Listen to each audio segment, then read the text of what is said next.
سالم بن عبداللہ نے خبر دی کہ عبداللہ بن عمر رضی اللہ عنہ نے کہا کہ حضرت عمر رضی اللہ عنہ ایک موٹے ریشمی کپڑے کا جوغا لے کر رسول اللہ صلی اللہ علیہ وسلم کی خدمت میں حاضر ہوئے جو بازار میں بک رہا تھا۔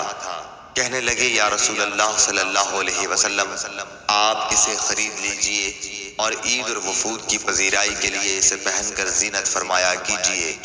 اس پر رسول اللہ صلی اللہ علیہ وسلم نے فرمایا کہ یہ وہ پہنے گا جس کا آخرت میں کوئی حصہ نہیں۔ اس کے بعد جب تک خدا نے چاہا عمر رہی۔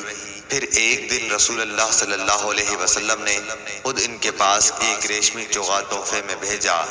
حضرت عمر رضی اللہ عنہ نے اسے لیے ہوئے آپ کی خدمت میں حاضر ہوئے اور کہا کہ یا رسول اللہ، آپ صلی اللہ علیہ وسلم نے تو یہ فرمایا کہ اس کو وہ پہنے گا جس کا آخرت میں کوئی حصہ نہیں، پھر آپ نے یہ میرے پاس کیوں بھیجا؟